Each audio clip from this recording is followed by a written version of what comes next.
ተመልካቾቻችን ቀደም ብዬ እንደነገርኳችሁ የሰባተኛ ኢትዮ ሄልዝ ኮንግረስ እና ኤግዚቢሽን ላይ ነው የምንገኘው። አጠገቤ ደግሞ አቶ ነብዩ የኢትዮ ሄልዝ ኤግዚቢሽን እና ኮንግረስ አዘጋጅ የሆነው ፋና ኢቨንትስ ጀነራል ማኔጀር አብረውኝ ይገኛሉ። አቶ ነብዩ ሰዓትህን ሰውተህ ለዚህ ኢንተርቪው ፈቃደኛ ስለሆንክ እጅግ በጣም አመሰግናለሁ። እኔም አመሰግናለሁ። ኢትዮ ሄልዝ ኤግዚቢሽን የተዘጋጀበት ዓላማ ምንድነው? ዋናው ዓላማ የኢትዮ ሄልዝን የምናዘጋጅበት ምክንያት የጤና ዘርፉን እንዳጠቃላይ ማስተዋወቅ ነው። በጣም ብዙ ማስተዋወቅ ፈልጋል ብለን እናምናለን። ብዙ ሰዎች ብዙ ነገር አያውቁም ኢትዮጵያ ውስጥ። የጤና ባለሙያዎችም ኢትዮጵያ ውስጥ ስላለው ስለ ጤና ሴክተሩ ብዙ አያውቁም። ኢንዱስትሪውም ላይ ያሉ ሰዎች ማህበረሰቡም ደግሞ በጣም በርካታ የሚቀሯቸው ነገሮች አሉ። ለምሳሌ ኢትዮጵያ ውስጥ ሊሰጡ የሚችሉ ሕክምናዎችን ባለማወቅ ብዙ ሰዎች ውጭ ሀገር ሄደው በጣም ብዙ ብር ከፍለው ብዙ ወጪ አውጥተው ብዙ ተገላልተው የሚያገኙበት ሁኔታዎች አሉ።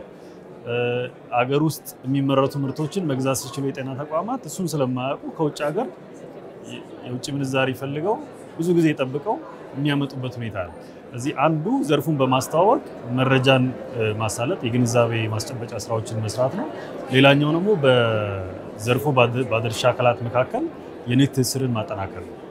አገር ውስጥ ያሉ አምራቾች ከህክምና ሰጪ ተቋማት ጋር የሚገናኙበት ሁኔታ መፍጠር፣ አስመጪዎች እንደዚሁ የሚያመርቷቸው ምርቶች የሚያስመጧቸው ምርቶች ለአገልግሎት ሰጪዎች የሚያቀርቡበት ሁኔታ ማሳየት፣ ከውጭ ሀገር የሚመጡ ደግሞ ድርጅቶች አገር ውስጥ የሌሉ ምርቶችን ይዘው የሚመጡትን ደግሞ አዳዲስ ወደ ዘርፉ መግባት ከሚፈልጉ ድርጅቶች ጋር ዘርፉም ላይ እየሰሩ ካሉ ድርጅቶች ጋር ማገናኘት ኢትዮጵያ ውስጥ የሌሉ ምርቶችን ደግሞ በማምጣት የህክምናውን ተደራሽነት ጥራት ማሳደግ የሚቻልበትን ሁኔታ መፍጠር ነው። እዚህ ከንግድ ትስስሩ ባሻገር ደግሞ የኢንቨስትመንትን በማስተዋወቅ አገር ውስጥ በርከት ያሉ ምርቶች የሚመረቱበት ሁኔታ መፍጠር ነው። እንደ ኢትዮጵያ 120 ሚሊዮን ህዝብ ይዘን 80% ከውጭ እያመጣን ረጅም ርቀት መሄድ አንችልምና እዚህ በቀጥታ የውጭ ኢንቨስትመንትም ሆነ በጆይንት ቬንቸር በተለይ ጄኔሪክ ፕሮዳክቶች በጣም ብዙ ሶፊስቲኬትድ የሆኑ ቴክኖሎጂ የማይጠይቁ ፕሮዳክቶችን አገር ውስጥ የሚመረጡባቸው ሁኔታዎችንም ማመቻቸት፣ ከዛ ጋር ተያይዞ የቴክኖሎጂ ሽግግርን ማምጣት፣ የእውቀት ሽግግርን ማምጣት ዓላማ አድርገን ነው የምንሰራው።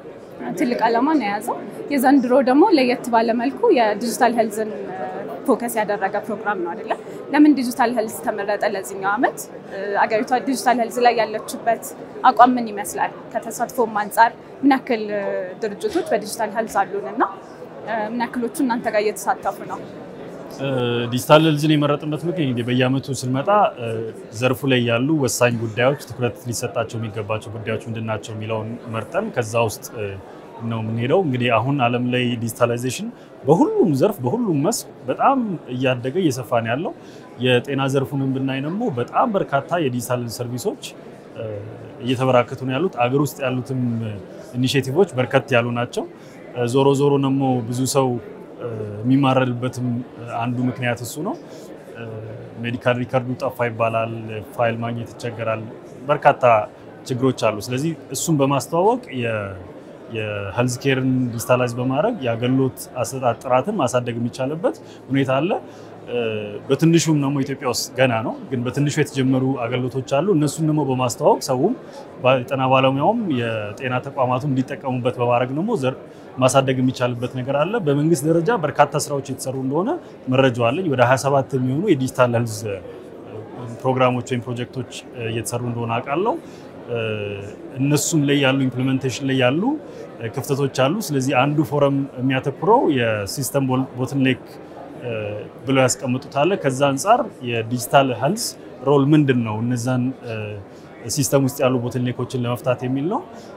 እዛ ላይ እሱ ላይ እየሰሩ ያሉ የጤና ባለሙያዎች፣ የመንግስት የጤና ተቋማት መሪዎች፣ ሌሎችም ደግሞ አዳዲስ የዲጂታል ሄልዝ ፕሮዳክት ይዘው ወደ ገበያ እየመጡ ያሉ ተሰብስበው አጠቃላይ ዲጂታል ሄልዝ ላይ ያሉ ሰዎች ተሰብስበው ይሄንን ችግር በምን መልኩ መፍታት እንችልበታለን የሚለው ውይይት የሚያደርጉበት ነው። እንግዲህ እዛ ላይ ከመንግስት ጋር ተያይዞ የሚሰራ አለ። ከዛም ባሻገር በትምህርት ዘርፍ የዲጂታል ፕላትፎርሞቹ ምን ኮንትሪቢዩት እያደረጉ ነው? እንደምታውቁት አሁን አንድ የጤና ባለሙያ ሙያውን ለማደስ የሲፒዲ ነጥቦችን ማግኘት አለበት። ስለዚህ ግዴታ ክላስ ሄዶ ወይም የትምህርት ተቋማት ሄዶ ቁጭ ብሎ የሚወስደው ነገር ሳይሆን ኦንላይን ለርኒንጎች በጣም ብዙ ናቸው። ስለዚህ እሱን ፋሲሊቴት እያደረጉ ያሉ መድረኮች አሉ። እነሱን ማስተዋወቅ ጤና ባለሙያዎችም ስለማያውቁ እድሉ የሌላቸው ሰፊ ጊዜ የሌላቸው ሰዎች ባላቸው በሚመቻቸው ሰዓት ያንን ትምህርት ወስደው ሙያቸውን ማስቀጠል የሚችሉበትንም እድል የሚፈጥር ነው። ከትሪትመንት ከዲያግኖሲስ ጋር ተያይዞ የሚሰሩ ስራዎች አሉ። እነሱንም ፕሮሞት ማድረግ ነው። በርከት ያሉ ድርጅቶች አይደለም የተሳተፉት፣ ወደ 6 የሚሆኑ ድርጅቶች ግን አሉ በእነዚህ በጠቀስኳቸው ኤሪያዎች ላይ። ኮንፈረንሱ ላይ ግን እና ፎረሙ ላይ ብዙ ሰዎች ከ120 በላይ ሰዎች በእያንዳንዱ ሴሽን ይሳተፋሉ ብለን እናስባለን። ይሄም አጠቃላይ ዲጂታል ሄልዝ ላይ ያለውን ንግግር ይበልጥ ጠንከር ብሎ እንዲሄድ ያደርጋል ብለን ነው። ድርጅቶችን ከማስተዋወቅን ባሻገር የእውቀት ሽግግር እንደሚኖርና ለአድቫንስ ለማድረግ ወደፊትም ለመሄድ የሚሆኑ ሀሳቦች ይነሳሉ ብዬ ተስፋ አደርጋለሁ። ይሄኛው ሲዘጋጅ 7ኛው ነው። እስከዛሬ የነበረው ኢምፓክት ምን ይመስላል? እንዴት ነው የጀመራችሁት? ምን አይነት ለውጦችን በጤናው ሴክተር አይታችኋል? ብዙ ውጣ ውረዶችን አሳልፈናል። በፈረንጆቹ 2010 ነው የመጀመሪያውን የጀመርነው። እሱን ከመጀመራችን በፊት በርከት ያሉ ፈተናዎችን አልፈናል። ከጀመርን በኋላም በርከት ያሉ ፈተናዎች አሉ። ግን ያው ቀስ በቀስ አውደሪውም ጉባኤውም እያደገ የመጣበት ሁኔታ አለ። እንደምታውቁት በፕራይቬት ሴክተር የሚዘጋጅ ትልቁ የፕሮፌሽናል ዲቨሎፕመንት ፎረም የሆነው በርከት ያሉ ሙያዎችን በአንድ መድረክ ላይ ማሰባሰብ ተከታታይ ሙያ ማገሎቻ ስልጠና የሚሰጥበት ነው።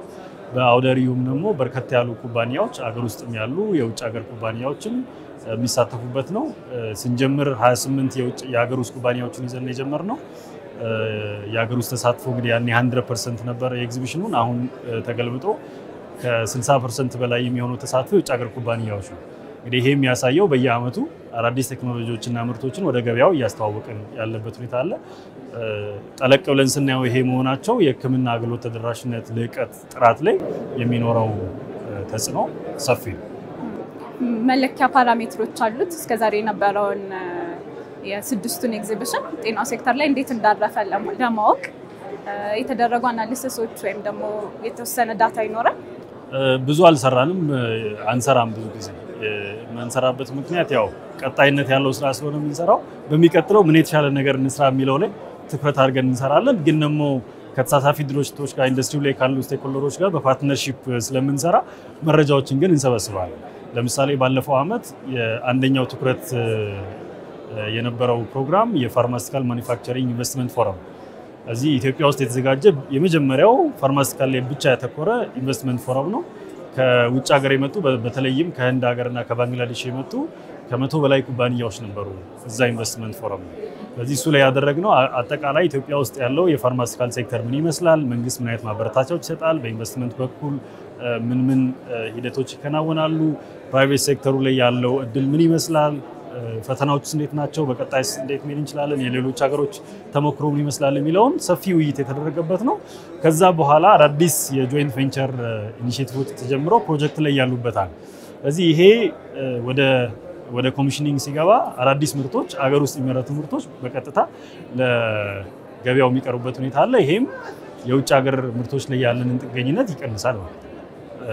ከሕክምና አገልግሎት አንጻር በምንወስድበት ሰዓት እዚህ አውደርሊ የመተው ያላቸውን ምርት ማስተዋወቅ ደረጃ አገልግሎታቸውን እያስተዋወቁ የገበያ አድማሳቸውን ድርጅቶች ያሰፉበት። ለምሳሌ ባለፈው አመት የአዲስ ካርዲያክ ሆስፒታል ነበር፣ የልብ ሕክምና ነው የሚሰጡት። እዚህ በመገኘታቸው ምክንያት አዳዲስ የኮርፖሬት ክሊየንቶችን ያገኙበት ሁኔታና በዛም ገበያቸውን ማሳደግ የቻሉበት ሁኔታ አለ። እንግዲህ ሰዎች ባያውቁ ይሄንን ውጭ ሀገር ሄደው ሕክምናውን ሊያገኙ የሚችሉበት ሁኔታ ይሄ ፕሮግራም መካሄዱ ምክንያት መረጃ አግኝተው አገር ውስጥ መታከም የቻሉበትን ሁኔታ የተፈጠረበት እድል ነው። ስለዚህ በተዘዋዋሪ በዛ መልኩ የልካችሁ ነው የምታልፉት ማለት ነው። ከዚህ በኋላ ምን አይነት ዓላማዎችን ይዞ ነው የሚንቀሳቀሰው? የዛሬ 10 ዓመት ሊሆን ይችላል፣ 20 ዓመት ምን አይነት ግቦችን አስቀምጣችኋል? እንደ ፕራና ያው ትልቁ ግባችን እና ዓላማችን በአፍሪካ ውስጥ ተመራጭ ከሆኑ የንግድ አዘጋጆች መካከል መሆን ነው። በዚህም ደግሞ በምንሰራባቸው መስኮች ከአገራችንም አልፎ ክፍለ ሀገሩን ብሎም ሀገሩን ሊያገለግሉ የሚችሉ ሁኔታዎችን ማዘጋጀት ነው። እንግዲህ አሁን ኢትዮ ሄልዝ እያዘጋጀን ያለ ነው የኢትዮጵያን ማርኬት ፕሮሞት ለማድረግ እዛ ውስጥ ያለውን ንግድን ለማስቀጠል ትራንዛክሽኑን ለማሳደግ ነው። በቀጣይ ይሄንን ወደ ሪጂናል እያሳደግን ከጎረቤት ሀገሮች እየመጡ የሚገበያዩበት እነሱም እዚህ ኢንቨስት የሚያደርጉበት እና አጠቃላይ በምስራቅ አፍሪካ ያለንን በጤናው ዘርፍ ላይ ያለንን ተጽዕኖ እና የገበያ ድርሻ ማሳደግ የምንችልበትን ሁኔታ ፈጠር ነው። እሱን ካሳካም በኋላ ደግሞ ወደ አፍሪካ እያለን ኢቨንቱን እያሳደግን እንሄዳለን። እንግዲህ ስንጀምር የኢትዮጵያ ኩባንያዎች ብቻ ነው የነበሩት። ከአንድ ሀገር ከሁለት ሀገር ከሶስት ሀገር እያለ አሁን 9 ደርሰናል። በቀጣዮቹ 10 ዓመታት እንግዲህ ከ50 ከ60 ከ100 ሀገር የሚመጡ ኩባንያዎች ይኖራሉ። ለምን እያንዳንዱ ሀገር ላይ ዩኒክ የሆኑ ኢኖቬሽኖች፣ ቴክኖሎጂዎች፣ ክሬቲቪቲዎች አሉ። ያንን አዶፕት በማድረግ ወይም ደግሞ ኢትዮጵያ ውስጥ አምጥተው እንዲያመርቱ ማድረግ ኢትዮጵያ በቀጣይ የሜዲካል ቱሪዝም ተደራሽ ሀገር ወይም መሆን ትፈልጋለች። ለዛ ደግሞ የሕክምና ተቋማቱ በደንብ ያስፈልጋሉ። ለሕክምና ተቋማቱ ደግሞ አዳዲስ ቴክኖሎጂዎች ያስፈልጓቸዋል፣ ግብአቶች ያስፈልጓቸዋል። እሱን በቀላሉ ማግኘት የሚችሉበትን ገበያ መፍጠር አለብን ብለን እናስባለን። ከዛም ባሻገር ደግሞ ጤና ባለሙያዎችም እንግዲህ እንደምታውቁት የሕክምና ሳይንስ በየቀኑ በየሳምንቱ በየአመቱ በጣም በርካታ የሆኑ ለውጦችን የሚያሳይ እድገት የሚያሳይ መስክ ነው። ከዛ አንፃር ደግሞ የጤና ባለሙያዎች አዳዲስ እውቀቶችን ቶሎ እንዲያገኙ፣ እንዲሰለጥኑ፣ ሰርቲፋይ እንዲሆኑ ማድረግ የሕክምና አገልግሎቱን ጥራት ማሳደግ የምንችልበትን ሁኔታ መፍጠር አለብን፣ እንፈጥራለን ብለን ተስፋ እናደርጋለን። እኔም ተስፋ አደርጋለሁ። ትልቅ ግብ ነው የያዛችሁትና ምን አይነት ተግዳሮቶች ይኖሩታል ብለህ ታስባለህ? ከዚህ በኋላ ኢቨንቱንም ለማስፋት ሊሆን ይችላል፣ የቱሪዝም ተደራሽነቱንም እንደ ሀገር ከፍተኛ ደረጃ ለማድረስ ምን አይነት ቻሌንጆች ይኖሩታል? ቻሌንጆቹ በርካታ ናቸው። ኢንዱስትሪ ስፔሲፊክ ቻሌንጆች አሉ፣ ጤናው ዘርፍ ላይ ብቻ ያሉ እንግዲህ እሱ በጤና ዘርፉ የሚመለሱ መልሶች ናቸው። እንደ ሀገር ደግሞ ያሉ በርከት ያሉ ፈተናዎች አሉ። ለምሳሌ አንደኛው ከውጭ ሀገር ቴክኖሎጂ ምርት እናምጣ ስንል አንዱ የተቸገርንበት ያለው የከስተምስ ሕግ አለ። እዚህ የከስተምስ ሕግ ምንድነው? እነዚህን ማሽነሪዎች እንግዲህ ኤግዚቢሽን በአይን የሚታይ የሚዳሰስ ነገር ይፈልጋል። ለምሳሌ የአዲስ የኤምአርአይ ቴክኖሎጂ ቢኖር ያንን ወረቀት ላይ ፖስተር ላይ ከማሳየት ኤምአርአይውን አምጥቶ እንዴት እንደሚሰራ ምን አዲስ ነገር እንዳለው በአይን ለባለሙያዎቹ ማሳየት ያስፈልጋል። እዚህ ኢትዮጵያ ውስጥ ያለው ሕግ ምንድነው? ኤግዚቢት ሊደረጉ የሚመጡ እቃዎች የታክስ አማውንቱ ዲፖዚት ተደርጎ መቀመጥ አለበት። እቃው ሲወጣ ገንዘቡ ይመለሳል። ገንዘቡ ግን መያዝ ያለበት በብር ነው። ኩባንያዎቹ ውጪ ናቸው። ከዛ ጋር ተያይዞ ያሉ ፈተናዎች አሉ። አንዳንድ ትንሽ ኩባንያዎች ደግሞ ለምሳሌ የሰርጂካል ኢኩዊፕመንቶችን ብታያቸው በሻንጣ ሊመጡ የሚችሉ ሳምፕል ፕሮዳክቶች ናቸው። እዚህ እሱን ማስተናገድ የምንችልበት ሕግ የለም። ሌሎች ሀገሮች ላይ ጎረቤቶቻችንም ይሁን የሰለጠኑት ሀገር ላይ ስንሄድ ለኤግዚቢሽን የሚመጡ እቃዎች ተመልሰው እንደሚወጡ ማረጋገጫ እስካላቸው ድረስ ያለምንም ችግር ይገባሉ፣ ይወጣሉ። ኢትዮጵያ ውስጥ እሱን ማድረግ አይቻልም። አሁንም በዚህ ኢቨንት የተወሰኑ ድርጅቶች እቃቸው ኤርፖርት ጉምሩክ ላይ ተዘውባቸው ፖስተራቸውን ብቻ ነው ይዘው ዲስፕሌይ እያደረጉ ያሉት። ይሄ እንደ ሀገር ያለ ሊፈታ የሚችል ችግር ነው። የቪዛ ኢሹ በተወሰነ መልኩ አለ፣ በፊት ከነበረው ተቀርፏል። ግን አሁንም ያሉ አንዳንድ የአሰራር ክፍተቶች አሉ። ስለዚህ እሱን ማሳደግ አለብን ብለን እናምናለን። ለምሳሌ ጎረቤት ሀገር ሩዋንዳ እዚሁ ለሁሉም የውጭ ሀገራት ኦን አራይቫል ፍሪ ቪዛ ፕሮቫይድ ታደርጋለች። ስለዚህ ሰዎች ኢትዮጵያ ከመምጣት ይልቅ ሩዋንዳ መሄድን ይመርጣሉ። ለምን? ፕሮሰስ ስለሌለ ቪዛ ፕሮሰስ። ኢትዮጵያ ቪዛ ለማግኘት ትንሽ በርከት ያሉ ሂደቶችን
አለ